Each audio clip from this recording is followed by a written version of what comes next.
একটি ছোট্ট গ্রামের নাম ছিল সবুজপুর। সেই গ্রামেই থাকত একটি মেয়ে, তার নাম ছিল মেঘলা। মেঘলা ছিল খুব শান্ত, ভদ্র আর পরিশ্রমী।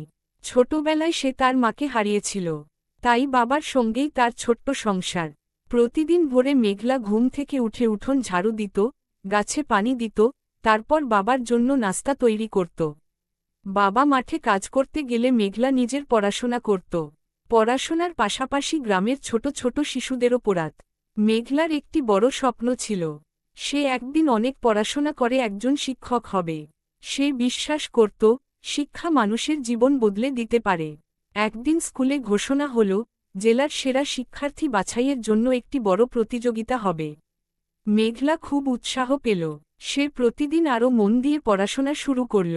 গ্রামের সবাই তাকে উৎসাহ দিল। প্রতিযোগিতার দিন যতই কাছে আসতে লাগল, মেঘলার আত্মবিশ্বাসও ততই বাড়তে লাগল। সে মনে মনে প্রতিজ্ঞা করল, যত কষ্টই আসুক, সে কখনো হাল ছাড়বে না।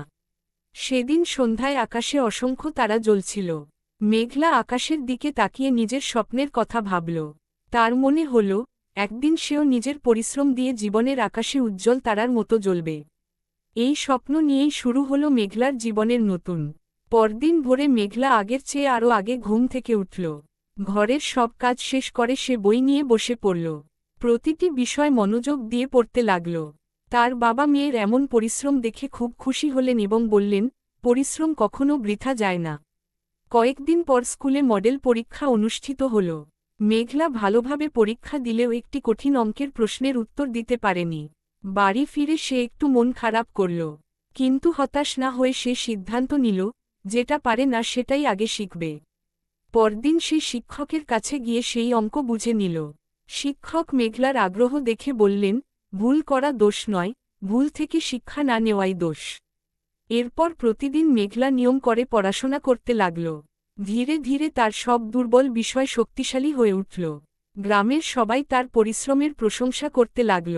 অবশেষে প্রতিযোগিতার দিন চলে এল।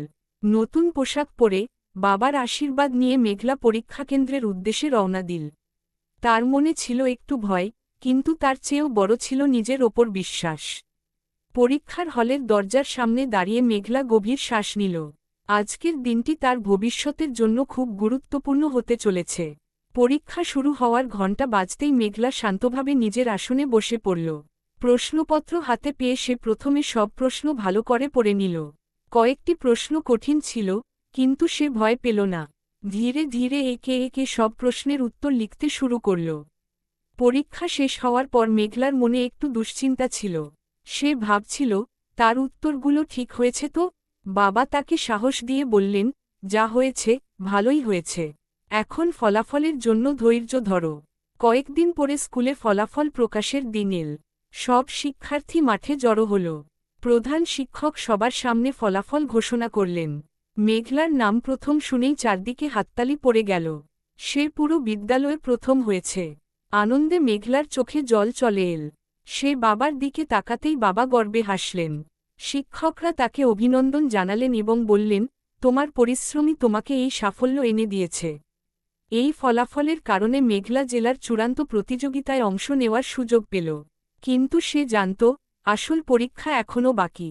তাই আনন্দের মাঝেও সে আবার নতুন উদ্যমে পড়াশোনা শুরু করল। সেদিন রাতে আকাশে পূর্ণিমার চাঁদ উঠেছিল। চাঁদের আলোয় বই খুলে বসে মেঘলা মনে মনে বলল, এটাই শেষ নয়। আমার স্বপ্নের পথ এখনও অনেক দীর্ঘ। আমি থামব না। নতুন আশা আর আত্মবিশ্বাস নিয়ে মেঘলা তার জীবনের আরও বড় লড়াইয়ের জন্য প্রস্তুতি নিতে লাগল। পরীক্ষা শুরু হওয়ার ঘণ্টা বাজতেই মেঘলা শান্তভাবে নিজের আসনে বসে পড়ল। প্রশ্নপত্র হাতে পেয়ে সে প্রথমে সব প্রশ্ন ভালো করে পড়ে নিল। কয়েকটি প্রশ্ন কঠিন ছিল, কিন্তু সে ভয় পেল না। ধীরে ধীরে একে একে সব প্রশ্নের উত্তর লিখতে শুরু করল। পরীক্ষা শেষ হওয়ার পর মেঘলার মনে একটু দুশ্চিন্তা ছিল। সে ভাবছিল, তার উত্তরগুলো ঠিক হয়েছে তো? বাবা তাকে সাহস দিয়ে বললেন, যা হয়েছে, ভালোই হয়েছে। এখন ফলাফলের জন্য ধৈর্য ধরো। কয়েকদিন পরে স্কুলে ফলাফল প্রকাশের দিন এল। সব শিক্ষার্থী মাঠে জড়ো হল। প্রধান শিক্ষক সবার সামনে ফলাফল ঘোষণা করলেন। মেঘলার নাম প্রথম শুনেই চারদিকে হাততালি পড়ে গেল। সে পুরো বিদ্যালয়ে প্রথম হয়েছে। আনন্দে মেঘলার চোখে জল চলে এল। সে বাবার দিকে তাকাতেই বাবা গর্বে হাসলেন।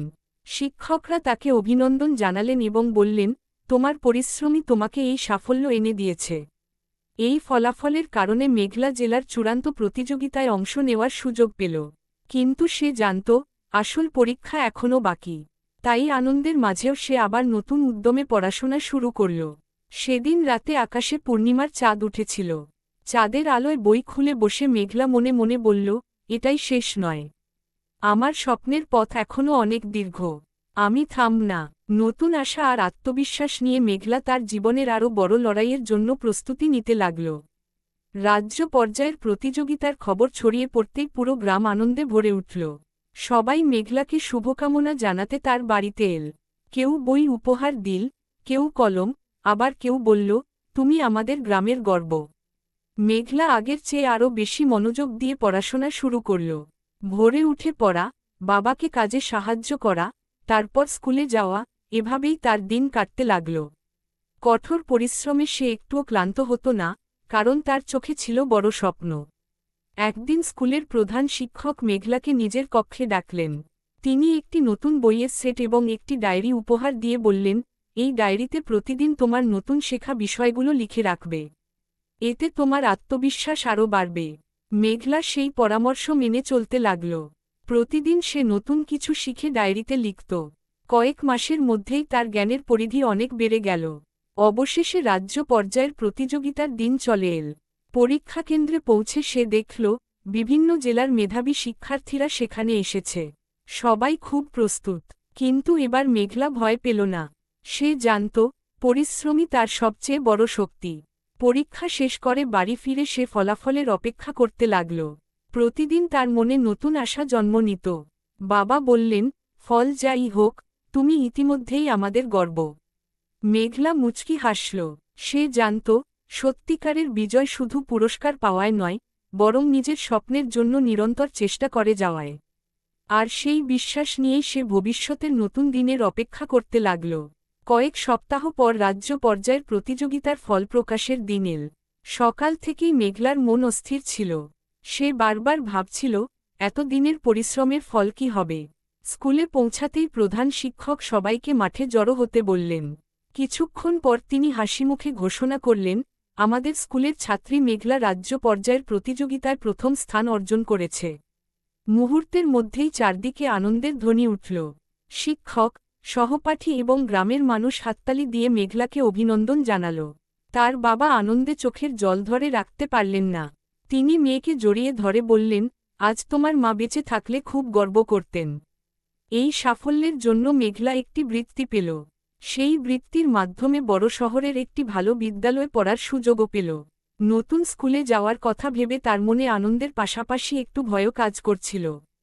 কিন্তু সে জানত, নতুন পথেই নতুন স্বপ্নের শুরু হয়। গ্রাম ছাড়ার আগের দিন সবাই মেঘলাকে শুভেচ্ছা জানাতে এল। ছোট ছোট শিশুরা বলল, আপু, একদিন আমাদেরও তোমার মতো বড় হতে হবে। মেঘলা হাসিমুখে তাদের বলল, মন দিয়ে পড়াশোনা করো, স্বপ্ন কখনো ছেড়ে দিও না। পরদিন ভোরে বাবা আর মেঘলা নতুন জীবনের উদ্দেশ্যে রওনা দিল। বাসটি ধীরে ধীরে গ্রামের রাস্তা ছেড়ে এগিয়ে যেতে লাগল। জানালার বাইরে তাকিয়ে মেঘলা নিজের প্রিয় গ্রামকে বিদায় জানাল, কিন্তু তার মনে ছিল একটি দৃঢ় বিশ্বাস, একদিন সে অনেক বড় হয়ে আবার এই গ্রামে ফিরে আসবে এবং গ্রামের শিশুদের জন্য একটি সুন্দর স্কুল গড়ে তুলবে। নতুন শহর, নতুন স্কুল আর নতুন স্বপ্ন নিয়ে মেঘলার জীবনের আরেকটি গুরুত্বপূর্ণ অধ্যায় শুরু হল। বড় শহরের বিদ্যালয়ে প্রথম দিনটি ছিল মেঘলার জীবনের এক নতুন অভিজ্ঞতা।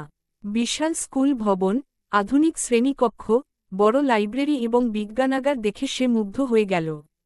তবে এত নতুন মানুষের মাঝে নিজেকে একটু একা লাগছিল। প্রথম কয়েক দিন সে চুপচাপ থাকত। গ্রামের মেয়ে বলে কিছু শিক্ষার্থী তাকে অবহেলা করত।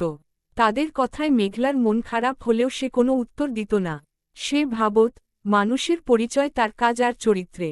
মেঘলা প্রতিদিন মন দিয়ে পড়াশোনা করত। ক্লাসে শিক্ষকদের প্রশ্নের সঠিক উত্তর দিত এবং লাইব্রেরি ঘণ্টার পর ঘণ্টা বই পড়ত। ধীরে ধীরে শিক্ষকরা তার মেধা ও ভদ্র আচরণে মুগ্ধ হয়ে গেলেন। একদিন বিদ্যালয়ে বিজ্ঞান প্রদর্শনীর ঘোষণা হল। সবাই দল গঠন করল। প্রথমে কেউ মেঘলাকে দলে নিতে চাইল না। তখন সে একাই একটি সহজ কিন্তু উপকারী প্রকল্প তৈরি করার সিদ্ধান্ত নিল। কয়েক দিন ধরে কঠোর পরিশ্রম করে সে নিজের প্রকল্প সম্পূর্ণ করল। প্রদর্শনীর দিন বিচারকেরা মেঘলার কাজ দেখে খুব প্রশংসা করলেন। তারা বললেন, কম খরচে মানুষের উপকারে আসবে এমন চিন্তা সত্যিই প্রশংসনীয়। ফলাফল ঘোষণার সময় দেখা গেল, মেঘলার প্রকল্প প্রথম স্থান অর্জন করেছে। যারা একসময় তাকে অবহেলা করেছিল, তারাই এবার এসে অভিনন্দন জানাল। মেঘলা সবার সঙ্গে হাসিমুখে কথা বলল।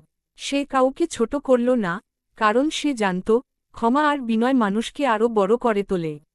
সেদিন রাতে হোস্টেলের জানালার পাশে দাঁড়িয়ে মেঘলা আকাশের তারাগুলোর দিকে তাকিয়ে মুচকি হাসল।